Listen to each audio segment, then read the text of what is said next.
میں مبلغ بنوں سنتوں کا، خوب چرچا کروں سنتوں کا۔ الحمدللہ رب العالمین والصلاة والسلام علی خاتم النبیین، اما بعد فاعوذ باللہ من الشیطان الرجیم، بسم اللہ الرحمن الرحیم۔ الصلاة والسلام علیک یا رسول اللہ وعلی آلک وصحابک یا حبیب اللہ۔ الصلاة والسلام علیک یا نبی اللہ وعلی آلک وصحابک یا نور اللہ۔ اللہ پاک کے پیارے اور آخری نبی رسول ہاشمی صلی اللہ علیہ وآلہ وسلم کا پیارا پیارا ارشاد ہے، جس نے مجھ پر جمعہ کے دن 200 بار درود پاک پڑھا، اس کے 200 سال کے گناہ معاف ہوں گے۔ بروز جمعہ پڑھے جو درود اور صلوات، نہ ہوئے کیوں کر اسے نار دوزخی سے نجات۔ گر آرزوئے قبول دعا ہو اے لوگو، بروز جمعہ پڑھو تم درود ہر اوقات۔ اس بیان میں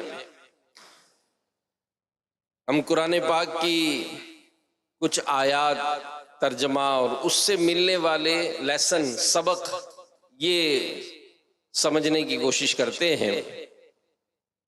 سورہ احزاب یہ پارہ 21 میں ہے، اس کی آیت نمبر 23 میں اللہ پاک ارشاد فرماتا ہے، بسم اللہ الرحمن الرحیم، من المؤمنین رجال صدقوا ما عاہدوا اللہ علیہ، فمنهم من قضى نحبه ومنهم من ينتظر وما بدلوا تبدیلا۔ صدق اللہ العظیم وصدق رسولہ النبی الکریم۔ آسان ترجمہ قرآن کنز العرفان۔ مسلمانوں میں کچھ وہ مرد ہیں جنہوں نے اس عہد کو سچا کر دکھایا جو انہوں نے اللہ سے کیا تھا، تو ان میں کوئی اپنی منت پوری کر چکا اور کوئی ابھی انتظار کر رہا ہے اور وہ بالکل نہ بدلے۔ تو ساتھ ہی 18 ذوالحجہ امیر المومنین مسلمانوں کے تیسرے خلیفہ حضرت سیدنا عثمان غنی ذو النورین رضی اللہ عنہ کا یوم شہادت ہے، اور آپ صحابی رسول ہیں، اور اوائل میں شروع میں ہی آپ وہ خوش نصیب جنہوں نے شروع میں ہی اسلام قبول کیا، ان میں آپ کا نام شامل ہے، چوتھا یا پانچواں نمبر آپ کا آتا ہے، اور یہ ان 10 صحابہ میں بھی شامل ہیں جن کو نبی پاک صلی اللہ علیہ وآلہ وسلم نے دنیا میں جنت کی بشارت دی، عشرہ مبشرہ جن کو کہا جاتا ہے۔ اور نبی پاک صلی اللہ علیہ وآلہ وسلم نے اپنی 2 شہزادیاں ایک کے بعد ایک سیدنا عثمان غنی رضی اللہ عنہ کے نکاح میں دی، اور یہ وہ شرف ہے جو اس دنیا میں آپ کے سوا کسی نبی کے کسی امتی کو نصیب نہ ہوا، اس لیے آپ ذو النورین بھی کہلاتے ہیں۔ تو مولا کائنات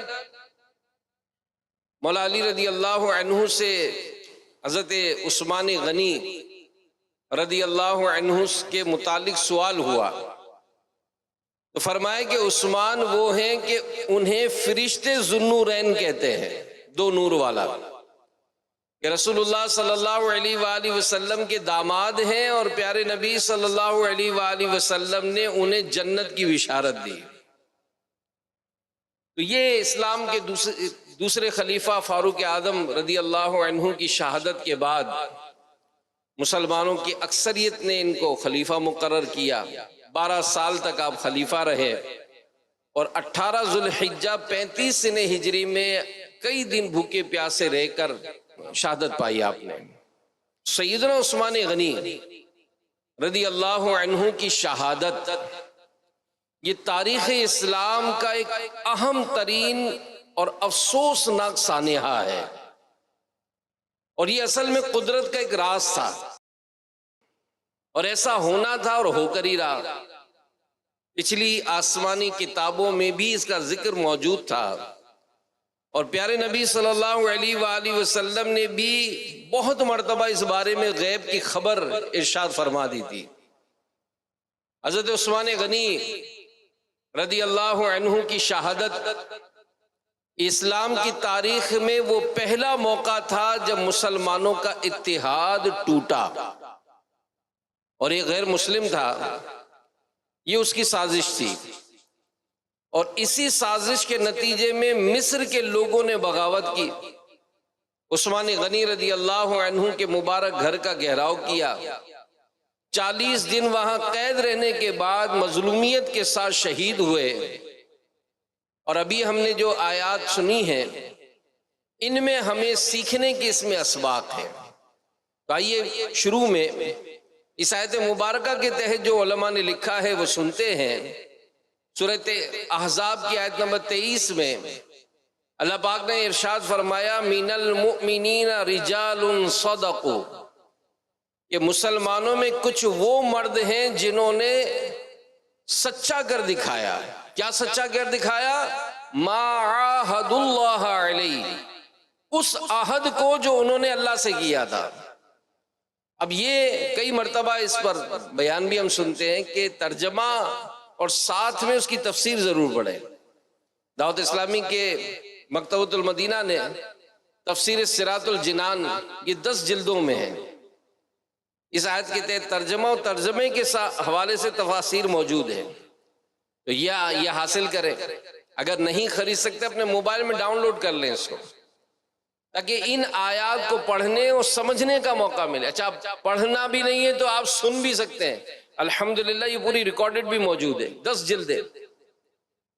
تو علماء نے اس کی تفسیر میں جو لکھا ہے کہ حضرت عثمان غنی، حضرت طلحہ، حضرت سعد بن زید، حضرت امیر حمزہ اور حضرت مصعب اور چند دیگر صحابہ علیہم رضوان نے اپنے آپ پر یہ عہد کیا تھا کہ ہم پیارے آقا مکی مدنی مصطفیٰ صلی اللہ علیہ وآلہ وسلم کے ساتھ ہمیشہ ثابت قدم رہیں گے، یہاں تک کہ شہید کر دیے جائیں، یعنی ہم نہ چھوڑیں گے نبی کے دامن کو، ہم نہ چھوڑیں گے، چاہے کتنی آزمائش آ جائے، چاہے ہمیں شہید کر دیا جائے، لیکن ہم ثابت قدم رہیں گے۔ چنانچہ یہ اپنے اس وعدے پر آخری دم تک قائم رہے۔ اللہ پاک فرماتا ہے فَمِنْهُمْ مَنْ قَضَى نَحْبَهُ، تو ان میں کوئی اپنی منت پوری کر چکا، یعنی حضرت امیر حمزہ، حضرت مصعب رضی اللہ عنہم وہ ہیں جو شہادت کا رتبہ پا کر اپنی اس منت کو پورا کر چکے۔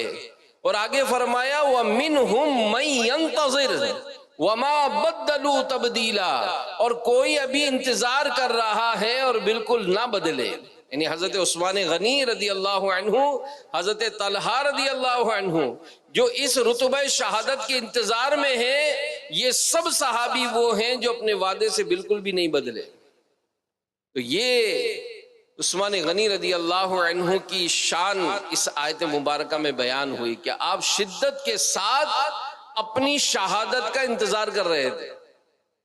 اور روایات میں آتا ہے ایک دن سرکار علی وقار صلی اللہ علیہ وآلہ وسلم، حضرت ابوبکر صدیق، فاروق اعظم، عثمان غنی، یہ چاروں مبارک ہستیاں یہ احد پہاڑ پر تھے۔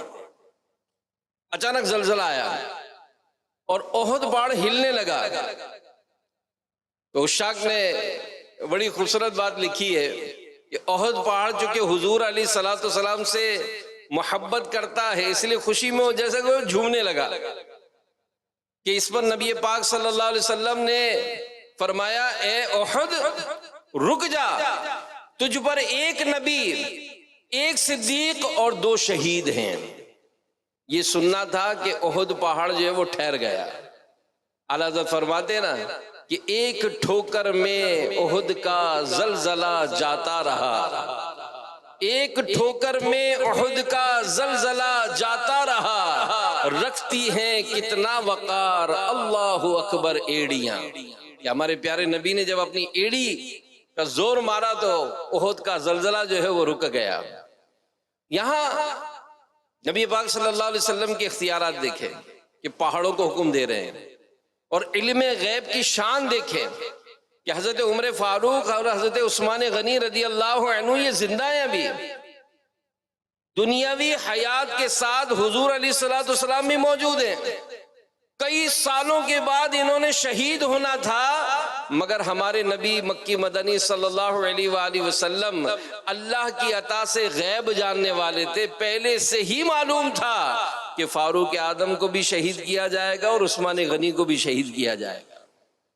تو صحابی رسول حضرت ابو موسیٰ اشعری رضی اللہ عنہ فرماتے ہیں ایک دن میں نبی پاک صلی اللہ علیہ وآلہ وسلم کے ساتھ مدینے کے باغوں میں سے ایک باغ میں تھا، ایک شخص آیا، اس نے دستک دی، اللہ کے نبی صلی اللہ علیہ وآلہ وسلم نے فرمایا اس کے لیے دروازہ کھول دو اور اسے جنت کی بشارت دے دو۔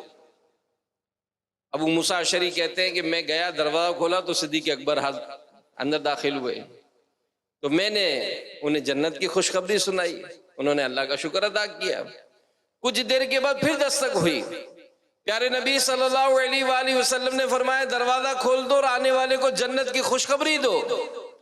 ابو موسیٰ اشعری رضی اللہ عنہ کہتے ہیں میں نے جا کر دروازہ کھولا تو فاروق اعظم تھے، میں نے انہیں بھی خوشخبری سنائی، انہوں نے بھی اللہ کا شکر ادا کیا اور بارگاہ رسالت میں حاضر ہو گئے۔ کچھ دیر کے بعد تیسری مرتبہ دستک ہوئی، اس بار غیب کی باتیں جاننے والے نبی صلی اللہ علیہ وآلہ وسلم نے فرمایا دروازہ کھول دو اور آنے والے کو بتا دو کہ ایک مصیبت جو انہیں پہنچے گی اس کے بعد یہ جنتی ہیں۔ ابو موسیٰ اشعری رضی اللہ عنہ فرماتے ہیں کہ میں نے دروازہ کھولا تو سامنے عثمان غنی رضی اللہ عنہ تھے، میں نے انہیں بھی جنت کی خوشخبری سنائی، یہ بھی بتایا کہ عنقریب ایک امتحان درپیش ہوگا۔ عثمان غنی رضی اللہ عنہ جنت کی خوشخبری ملنے پر اللہ کا شکر ادا کیا اور ساتھ میں مصیبت کا بھی تذکرہ ہوا تو کہا اللہ المستعان، اللہ مددگار ہے، یعنی مجھے جو مصیبت پہنچے گی اللہ کی مدد سے انشاءاللہ الکریم میں کامیاب ہو جاؤں گا۔ تو اس حدیث پاک میں بھی دیکھیے کہ نبی پاک صلی اللہ علیہ وآلہ وسلم نے غیب کی خبر دی اور بتا دیا کہ عثمان غنی رضی اللہ عنہ ایک امتحان سے گزریں گے اور اس امتحان میں کامیاب بھی ہوں گے، اس کے بعد جنت پہ پہنچ جائیں گے۔ تو سبحان اللہ، یہ ہمارے پیارے نبی صلی اللہ علیہ وآلہ وسلم کی عظمت و شان ہے۔ کسی شاعر نے بڑا خوبصورت شعر کہا کہ جو ہو چکا جو ہوگا حضور جانتے ہیں، جو ہو چکا جو ہوگا حضور جانتے ہیں، تیری عطا سے خدایا حضور جانتے ہیں، وہی ہے پیکر شرم و حیا و ذوالنورین، مقام ان کی حیا کا حضور جانتے ہیں۔ تو میرے پیارے پیارے اسلامی بھائیوں، یہ دو حدیثیں ہم نے سنی، ان دونوں حدیثوں میں عثمان غنی رضی اللہ عنہ کو شہادت کی خوشخبری سنائی گئی اور یہ بتایا گیا کہ عثمان غنی رضی اللہ عنہ کو طبعی موت یہ نہیں آئے گی، بلکہ آپ دین کی خدمت کرتے ہوئے شہادت کا رتبہ پائیں گے۔ فقیہ ملت حضرت مفتی جلال الدین امجدی رحمۃ اللہ علیہ فرماتے ہیں کہ حضرت عثمان غنی رضی اللہ عنہ خوب جانتے تھے کہ ندی کا بہتا ہوا پانی رک سکتا ہے، پہاڑ اپنی جگہ سے ہٹ سکتا ہے، مگر اللہ کے نبی کا فرمان یہ ٹل نہیں سکتا۔ اس لیے حضور علیہ السلام کی اس ارشاد پر عثمان غنی کو پورا یقین تھا کہ اب لازمی مجھے شہادت کا رتبہ مل کر رہے گا، لہذا آپ ساری زندگی شہادت کا انتظار کرتے رہے۔ یہ کئی روایات اس میں موجود ہیں۔ تو اس میں ہمارے لیے ایک بڑا خوبصورت سبق ہے۔ دیکھیں، زندگی کا تھوڑا سا جائزہ لیں، تھوڑا سا جائزہ لیں اگر تھوڑی دیر کے لیے سوچتے ہیں نا، ہم یہ بعض اوقات دیکھتے ہیں کہ یہ جو اللہ والے ہیں، نیک لوگ ہیں، وہ دنیا سے اتنا لگاؤ نہیں کرتے. ہم ہیں کہ چارپائی پر بھی پڑے ہوئے ہوں، ڈاکٹروں نے بھی طرح طرح کے امراض بھی اگر کہہ دیے ہوں، پھر بھی مرنے کے لیے کوئی تیار رہی ہے. عثمان غنی رضی اللہ عنہ یہ اللہ پاک کے حضور حاضری کے لیے بےتاب. سبحان اللہ. تو یہ اللہ پاک کی بارگاہ میں حاضری، اللہ سے ملاقات کو علماء فرماتے ہیں یہ محبوب رکھنا چاہیے. حدیث پاک میں ہے کہ جو اللہ پاک سے ملاقات کا شوق رکھتا ہے، اللہ پاک بھی اس سے ملاقات کا شوق رکھتا ہے، یعنی پسند فرماتا ہے. تو مفسر قرآن مفتی احمد یار خان رحمت اللہ علیہ اس حدیث پاک کے تحت فرماتے ہیں کہ اس حدیث میں اللہ پاک سے ملاقات سے مراد موت ہے، کیونکہ موت ہی اللہ پاک سے ملاقات کا ذریعہ ہے. اور بڑی مشہور روایت ہم سنتے ہیں کہ بلال حبشی رضی اللہ عنہ کی موت کا وقت قریب آیا تو آپ کی زوجہ محترمہ غم سے پکار اٹھیں کہ ہائے افسوس، آپ دنیا سے جا رہے ہیں. آپ کہہ رہے ہیں کہ واہ، میں دنیا سے جا رہا ہوں لیکن عنقریب اپنے محبوب آقا کی زیارت کروں گا، صحابہ سے ملاقات کروں گا، اللہ کی بارگاہ میں حاضری ہوگی. تو یہ موت ہی ہے نا جو اللہ پاک سے ملاقات کا ذریعہ ہے. مگر اللہ پاک سے ملاقات کو پسند کرنے کا یہ معنی نہیں کہ بندہ موت کی آرزو کرے، مرنے کی دعائیں کرے، یہ منع ہے. اللہ پاک سے ملاقات کو پسند کرنے کا معنی یہ کیا ہے؟ معنی یہ ہے کہ بندہ دنیا میں دل نہ لگائے، آخرت کی تیاری کرے، ہر وقت اللہ کی رضا والے کاموں میں مصروف ہو. ایسے بندے کو اللہ پاک پسند فرماتا ہے، اس کی زندگی بھی اللہ کو پیاری ہے اور اس کی موت بھی اللہ پاک کو پسند ہے، یہ بھی پیاری ہے. اور بڑی خوبصورت روایات ہیں. اور یہ کب ملتا ہے؟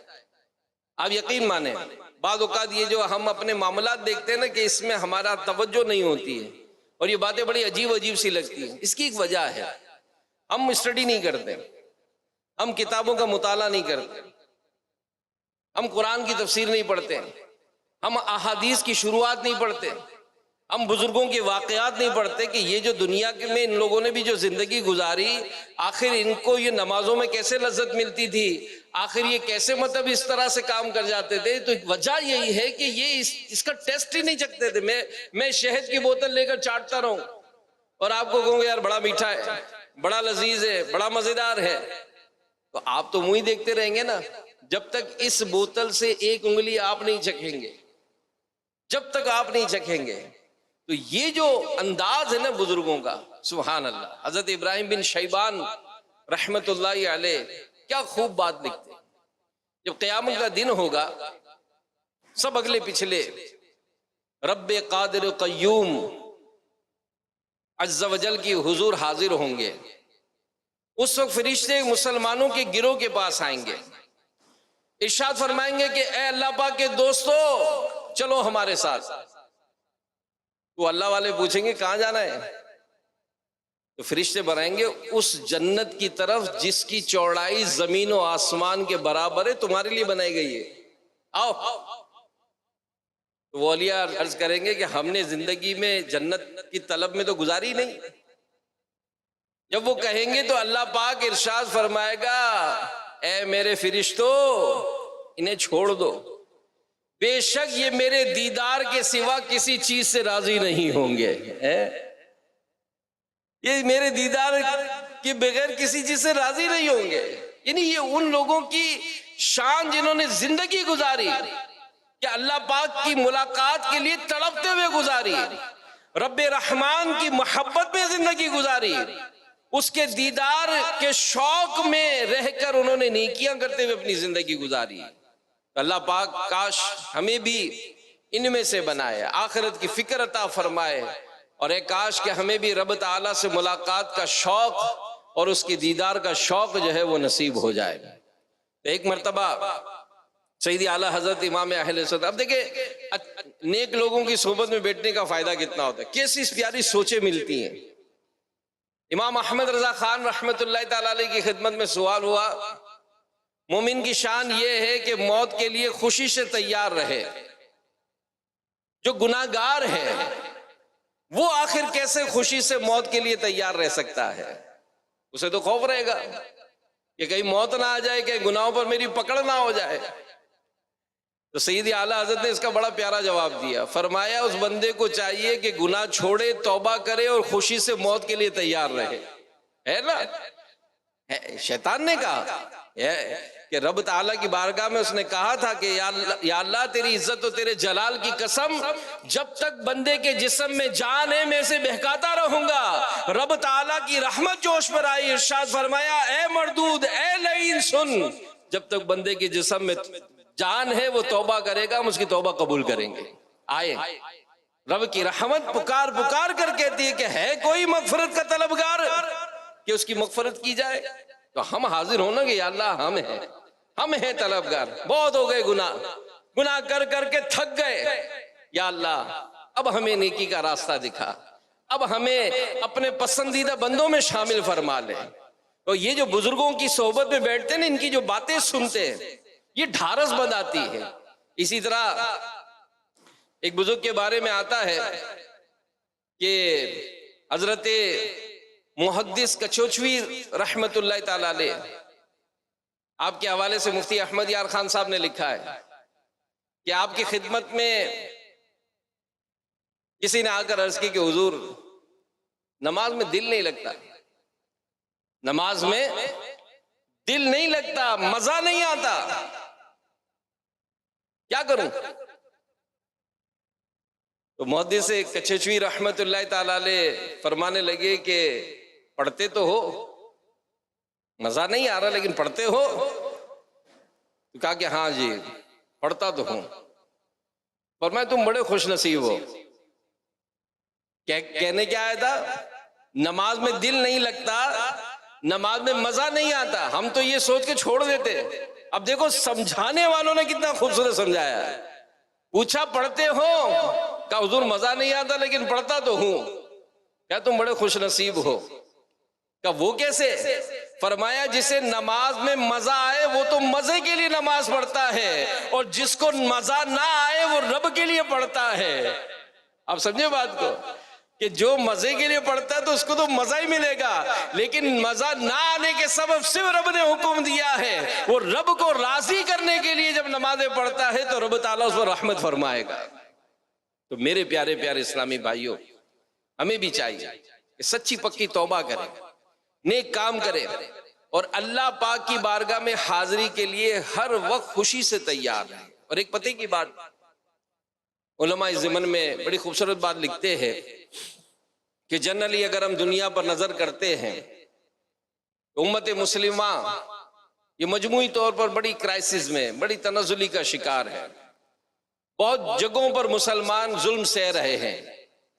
اس کا ایک سبب علماء نے یہ بھی لکھا ہے کہ موت سے نفرت بھی ہے، کیونکہ حدیث پاک میں ہے ان قریب قومیں تم پر ایسے جھپٹیں گی جیسے کھانے والے برتن پر جھپتے ہیں۔ صحابہ کرام علیہم رضوان نے عرض کی یا رسول اللہ صلی اللہ علیہ وآلہ وسلم کیا اس وقت ہم کم ہوں گے؟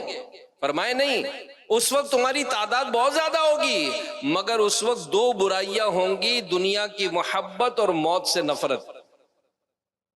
یہ اربوں مسلمان آج موجود ہیں مگر تنزلی کا شکار ہے، مظلومیت ہے۔ سبب کیا؟ دنیا سے محبت۔ دنیا نہیں ہے تو ہائے دنیا ہوئے دنیا، ہائے دنیا ہوئے دنیا، اس میں لگے ہوئے۔ جن کے پاس دنیا ہے بھی وہ بھی کہیں کوئی اسٹاپ تھوڑی لگا ہوا ہے، اسٹاپ تھوڑی لگا ہوا ہے، کہاں کا حلال کہاں کا حرام، جو صاحب کھلائے چٹ کیجئے، طرح طرح کے انداز، نت نئے انداز لوٹ مار کے، نت نئے انداز فراڈ کے، نت نئے انداز دھوکے بازی کے ہم نظر دوڑا رہے ہیں۔ کیا ہے اس کا سبب؟ صرف دنیا۔ ورنہ جس نے یہ اربوں روپے کا مال لوگوں کے حق طلب کر کے لیے ہیں وہ ذرا سوچے تو صحیح کہ مجھ سے پہلے جنہوں نے کیا وہ کیا چھوڑ کر گئے، کیا لے کر گئے؟ جو اربوں کھربوں روپے جو کمائے وہ اپنے ساتھ کتنا لے کر گئے؟ ان کی قبریں کوئی عالی شان نہیں بنائی گئی، ان کی قبروں میں کوئی ایئر کنڈیشن نہیں لگائے گئے، آج ان کی قبروں پر کتے لوٹ رہے۔ دیکھیں آج کیا حال ہے ان کا۔ لیکن اگر کوئی دنیاوی طور پر بظاہر غربت کا شکار ہے لیکن اللہ نے غریب کیا ہے نا بھائی. اگر کسی کو مالدار کیا اللہ نے کیا, کسی کو غریب رکھا اللہ نے کیا. وہ اللہ کی رضا پر راضی رہ کر شکوے شکایت کیے بغیر جب زندگی گزارتا ہے تو اس زندگی میں بھی مزہ ہے. ایک کہتے ہیں کہ کسی گاؤں میں ایک حجام تھا, ہیئر ڈریسر. وہ گاؤں کے لوگوں کی حجامت کیا کرتا تھا. اس کے پاس ایک کرسی تھی, ایک شیشہ تھا اور ایک چادر تھی اور کچھ اوزار تھے اس کے پاس. صبح ہوتی تو وہ آتا اور ایک درخت کے ساتھ کرسی باندھ رکھی تھی. وہ زنجیر کھول کر کرسی کو کھینچتا اور درخت میں کیل لگا رکھی تھی, اس میں شیشہ ٹانگ دیتا. لوگ آتے وہ چادر ڈال کر ان کی حجامت کر دیتا. شام ہوتی تو کرسی کو کھسکا کر دوبارہ درخت سے باندھ دیتا. چادر لے کر ایک اسکول کے پاس چلا جاتا, اسکول کے باہر چادر بچھاتا اور آرام کر لیتا. یہ زندگی اس کی گزر رہی تھی. ایک دن صبح کے وقت اچانک اس کو گاؤں سے تھوڑا کنارے پر اسکول تھا جہاں وہ سوتا تھا, تو اچانک اس کو گاؤں سے کچھ شور کی آواز آئی. اب جیسے اس نے اٹھا تو دیکھا کہ بڑی افراتفری پھیلی ہے, لوگ بھاگ رہے ہیں. وہ اٹھا اور اس نے دور سے ذرا پیر ویر اوپر کر کے دیکھے تو بڑا حیران کن منظر تھا. لوگ اپنا سامان اٹھا رہے ہیں, کوئی اپنے جانور کو کھینچ رہا ہے, کوئی بھینس کھینچ رہا ہے, کوئی بکرے کھینچ رہا ہے, کوئی سر پہ ٹی وی اٹھائے ہوئے, تو کوئی سامان اٹھا کر بھاگ رہا ہے. پتہ چلا کہ بھئی سیلاب آ رہا ہے اور لوگ اپنا قیمتی سامان جو ہے نا وہ بچانے کی کوشش کر رہے ہیں.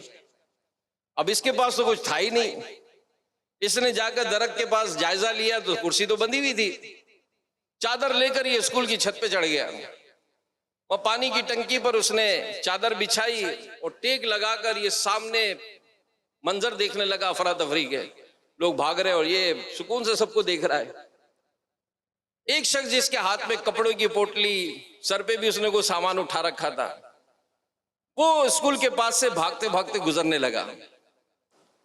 اب جیسے ہی وہ گزرنے لگا تو اس نے وہ حجام کو دیکھا کہ وہ ٹیک لگائے بڑے مزے سے منظر دیکھ رہا تھا سارے.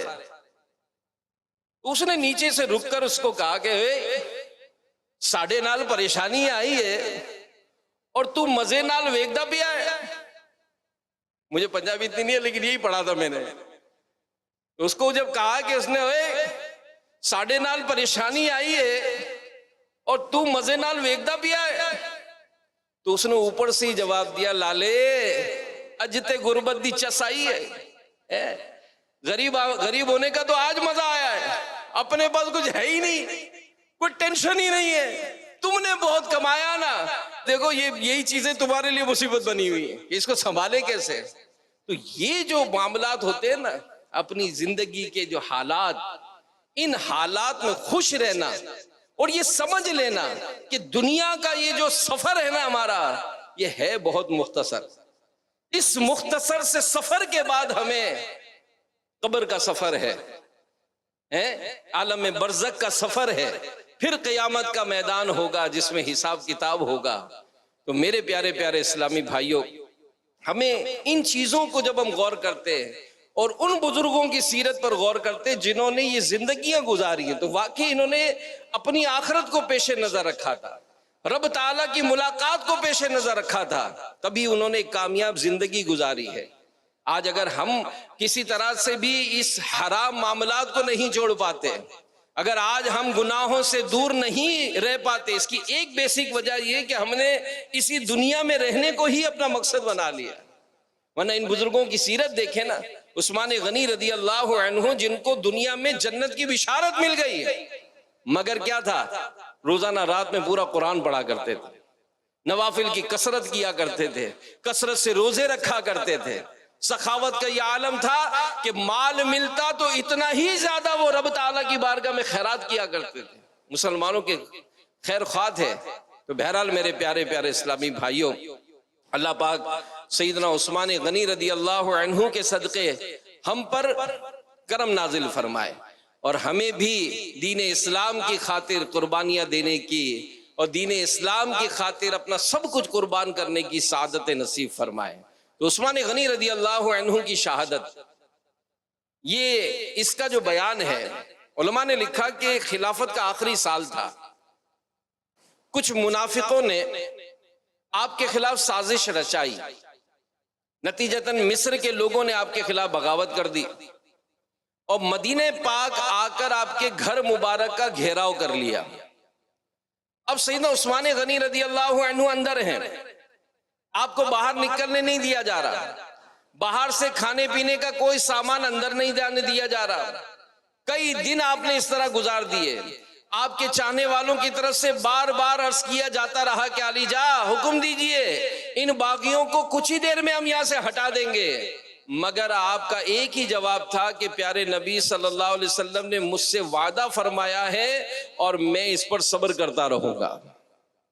یعنی اس بے مثال صبر پر قربان، یہ جام شہادت تو نوش کر لیا مگر مدینہ منورہ میں مسلمانوں کا خون بہانا پسند نہ فرمایا۔ آپ رضی اللہ عنہ کے مکان عالی شان کا محاصرہ ہوا، پانی تک بند کر دیا گیا، جان نثاروں نے دولت خانے پر حاضر ہو کر ان بلوائیوں کے مقابلے کی اجازت چاہی، آپ نے اجازت دینے سے انکار کر دیا۔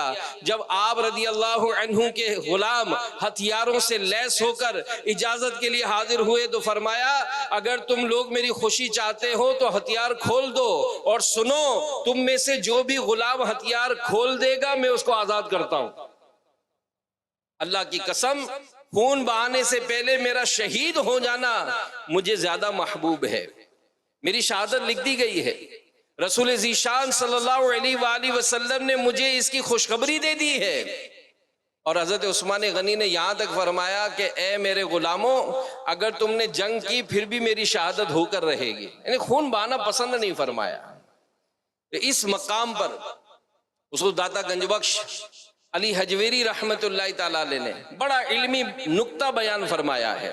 لکھتے ہیں کہ اس محاصرے کے دوران ایک مرتبہ امام حسن مجتبی رضی اللہ عنہ یہ عثمان غنی رضی اللہ عنہ کے پاس تشریف لائے، عرض کیا امیر المومنین اجازت دیجیے ہم ان باغیوں کو ان کے انجام کو پہنچا دیں گے۔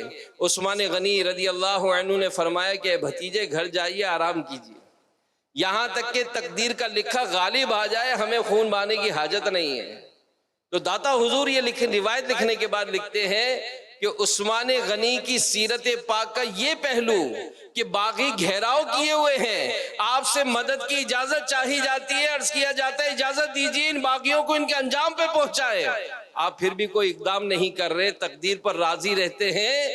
فرماتے ہیں کہ آپ کی سیرت کا یہ پہلو وہ ہے جو اللہ پاک کے نبی حضرت ابراہیم علیہ السلام سے کمال مشابہت رکھتا ہے۔ وہ وقت بھی تھا ابراہیم علیہ السلام کو آگ میں ڈالا جا رہا تھا، جبریل امین حاضر ہوتے ہیں، عرض کرتے ہیں ابراہیم کوئی حاجت ہو تو فرمائیے۔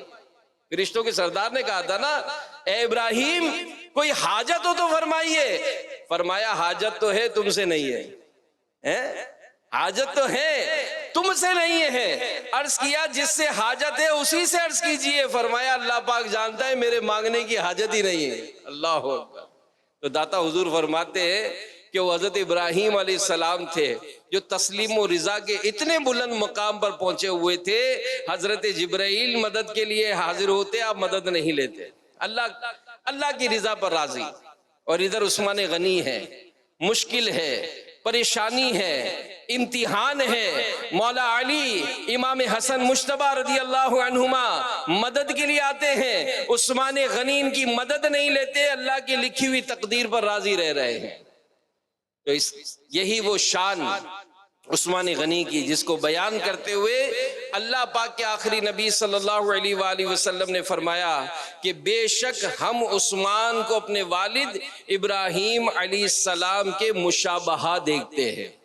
یعنی عثمان غنی رضی اللہ عنہ کی سیرت میں حضرت ابراہیم علیہ السلام کی جھلک موجود ہے، یہ بہت بڑی شان ہے۔ تو بہرحال میرے پیارے پیارے اسلامی بھائیوں، داتا صاحب نے مزید لکھا کہ مشائخ طریقت بڑے بڑے اولیاء کرام نے ہدیہ و مال و جان یعنی اللہ پاک کے نام پر جان قربان کرنا، تسلیم امور یعنی اللہ پاک کی لکھی ہوئی تقدیر پر راضی ہو جانا، اور اخلاص یعنی ہمیشہ رب کی رضا کا طلبگار ہونا، یہ تین خاص اوصاف، یہ تین خاص کوالٹیز حضرت عثمان غنی رضی اللہ عنہ سے سیکھی ہیں۔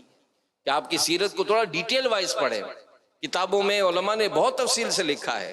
ہم تو ظاہر ایک مختصر سا وقت ہے، لیکن یہ ہمارے لیے لیسن ہے. ہم پڑھے تو سے ان بزرگوں کی سیرت کہ کس طرح سے اللہ پاک کی راہ میں، دین کے لیے، پیارے محبوب صلی اللہ علیہ وآلہ وسلم کی امت کی خیر خواہی میں ان بزرگوں نے اپنی زندگی گزاری ہے. تو ہمارے لیے اس میں لیسن ہے. کتنا ہی مشکل مرحلہ ہو، یعنی 40 دن آپ کے گھر کا محاصرہ ہوا، بھوک پیاس برداشت فرمائی، اس دوران کیا ہوا؟ آپ نے روزے رکھے، اطمینان کے ساتھ قرآن کی تلاوت کرتے رہے. انتہائی مشکلات ہونے کے باوجود بھی خون ریزی کی اجازت نہ دی. تو کاش ہمیں بھی جذبہ نصیب ہو جائے کہ اگر کوئی معاملہ آئے تو بے صبری نہ ہو، شکوہ شکایت نہ ہو، رونا دھونا نہ ہو، ہر ایک سے کہتے پھرنا نہ ہو. ایسا نہیں، ایک وقت کا کھانا نہ ملے، کوئی کام کاج میں کوئی پرابلم ہو جائے، کوئی نقصان ہی ہو جائے. بعض لوگ آتے ہیں کہتے ہیں یار نقصان ہو گیا. کتنے کا نقصان ہوا؟ 5 لاکھ روپے کا نقصان ہوا. اب ان کے گلے شکوے سن کر ذرا تسلی سے پوچھا کہ پچھلے سال کتنے کمائے تھے؟ ہوتا ہے کہ پچھلے سال تو 1 کروڑ کمائے تھے. تو کیا 1 کروڑ کما کر اتنے لوگوں کو بتایا تھا جتنوں کو آج 5 لاکھ کے نقصان کا بتایا ہے؟ پریشانی ہوئی ہے، مگر اللہ کی رضا پر راضی رہے. انشاءاللہ اللہ پاک اس کا بہترین نعمل بدل بھی عطا فرماتا ہے. تو بہرحال میرے پیارے پیارے اسلامی بھائیوں، عثمان غنی رضی اللہ عنہ، آپ کی عظمت و شان کتنی بلند. عبداللہ بن سلام رضی اللہ عنہ فرماتے ہیں کہ جن دنوں باغیوں نے عثمان غنی کے مکان کا محاصرہ کیا ہوا تھا، ان کے گھر میں پانی کی ایک بوند تک نہیں جانے دی جا رہی تھی. عثمان غنی رضی اللہ عنہ پیاس کی شدت سے بے قرار رہتے تھے.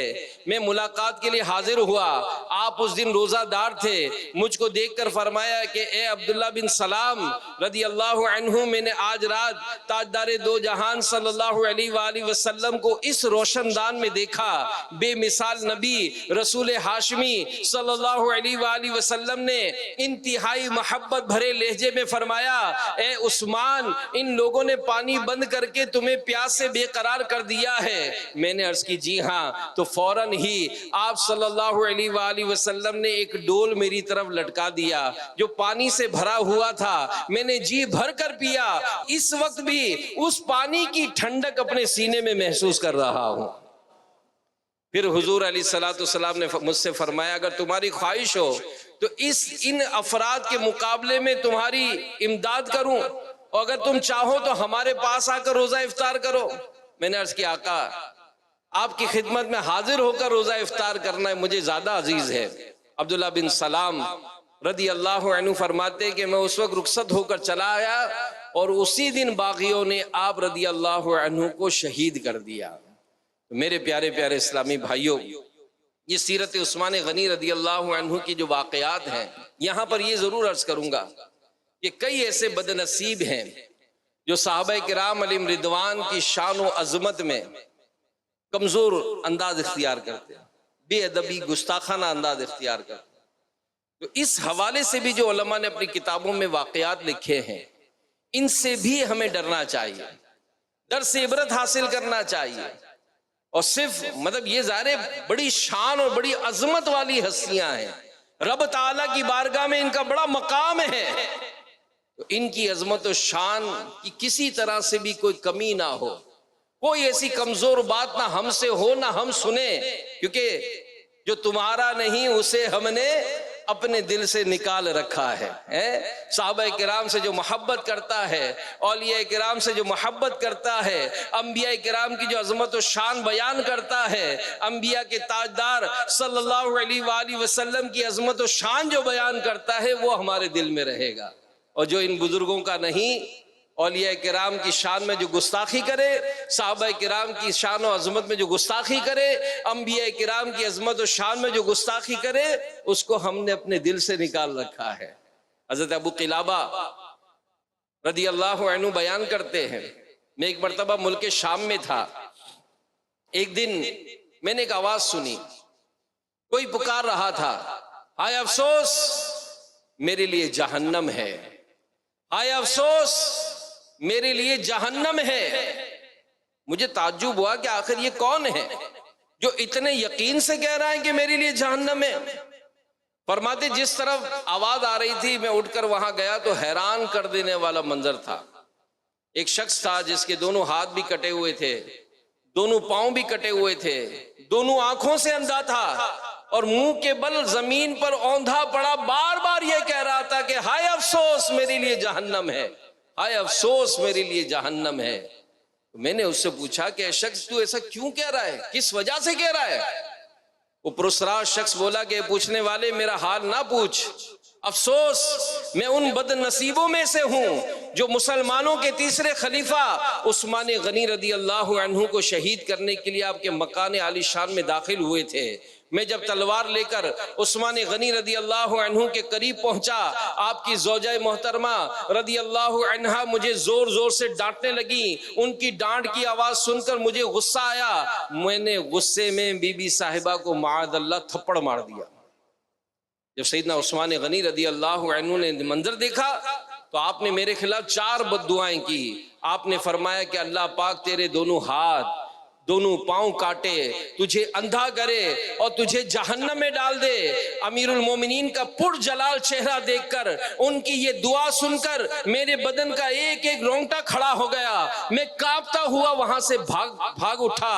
افسوس امیر المومنین سیدنا عثمان غنی کی 4 دعاؤں میں سے 3 کی زد میں تو آ چکا ہوں. تم دیکھ رہے ہو میرے دونوں ہاتھ کٹ گئے، میرے دونوں پاؤں کٹ چکے، میں آنکھوں سے بھی اندھا ہو چکا. افسوس 100 کروڑ افسوس، اب صرف 4تھی دعا باقی ہے، میرا جہنم میں داخل ہونا باقی رہ گیا.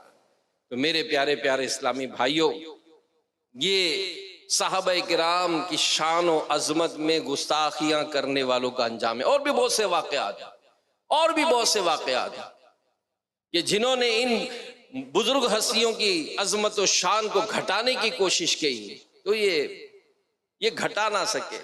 کہ جب اللہ تعالیٰ ان کی عزتیں بڑھاتا ہے، ان کی عظمت و شان بڑھاتا ہے، تو گھٹائے سے کسی کے نہ گھٹا ہے نہ گھٹے، جب بڑھائے تجھے اللہ تعالیٰ دے رہا ہے. تو اللہ پاک ہمیں صحابہ کرام علیہم رضوان کی سچی پکی محبت عطا فرمائے. تو 18 ذوالحجہ یوم عثمان غنی ہے، مسلمانوں کے تیسرے خلیفہ ہیں، پیارے نبی صلی اللہ علیہ وآلہ وسلم کے داماد ہیں. اولین صحابہ جنہوں نے اسلام قبول کیے یہ ان میں شامل ہیں. وہ خوش نصیب کہ جنہیں جنت کی خوشخبریاں دی گئی ہیں، جنہوں نے راہ خدا میں اپنا مال خرچ کیا، یہاں تک کہ اپنی جان قربان کر دی. مسلمانوں کے وہ امیر، ان کی یوم شہادت کا دن ہے. تو اس لیے ان کے لیے فاتحہ کیجئے، ان کے لیے نیاز کا اہتمام کیجئے. اس کے لیے کوئی ضروری نہیں کہ دیگوں کی دیگیں پکانی پڑیں گی. گھر میں جو کھانا پکائے ان کی یاد تو منائیے. اپنے بچوں کو بتائیے تو صحیح کہ مسلمانوں کے تیسرے خلیفہ ہیں، ان کی عظمت و شان، کرامات عثمان غنی. امیر علیہ السلام کا چھوٹا سا رسالہ ہے، اس رسالے کو لیجئے، پڑھیے اس کو، اور اس کے متعلق اپنے گھر میں درس دیجئے. اپنے بچوں کو بتائیے کہ مسلمانوں کی 4 خلیفہ ہیں، پہلے ابو بکر صدیق، دوسرے عمر فاروق اعظم، تیسرے عثمان غنی، اور مسلمانوں کے 4تھے خلیفہ مولا علی مشکل کشا رضی اللہ عنہ. تو ان کے جو دن آتے ہیں اس میں ان کی سیرت کا بیان ہو، ان کی کرامات کا بیان ہو، ان کی عظمت و شان کا بیان ہو. در حقیقت ان کی عظمت و شان بیان کر کے ہم کیا پائیں گے؟ ظاہر ہے جہاں صالحین کا ذکر ہوتا ہے وہاں اللہ کی رحمتوں کا نزول ہوتا ہے. ہم چاہتے ہیں نا ہمارے گھر میں خیر و برکت ہو، ہم چاہتے ہیں نا کہ ہمارے گھر سے بیماریاں دور ہوں، ہم چاہتے ہیں نا کہ ہمارے گھروں میں، ہمارے بچوں میں، خاندان میں جو ہے وہ محبتیں قائم ہوں. ان بزرگوں کی یاد منائیے. اس لیے چاہے وہ آپ کا آفس ہو، آپ کا گھر ہو، بزرگوں کے ایام میں کچھ نہ کچھ فاتحہ، کوئی کھانے پینے کی چیز کر لیں، کوئی رسائل لے لیں، اور کچھ نہ کچھ ایصال ثواب کر کے ان بزرگوں کو نظر کیجئے. اور یقین مانیے ہم تو بہت کمزور لوگ ہیں. ہمارا ہدیہ تو ایک غریب، جیسے کوئی غریب آدمی امیر آدمی کو ہدیہ دے تو غریب تو اپنی حیثیت کے مطابق دیتا ہے، لیکن جب وہ امیر آدمی ریٹرن دے گا تو اپنی شان کے مطابق دے گا.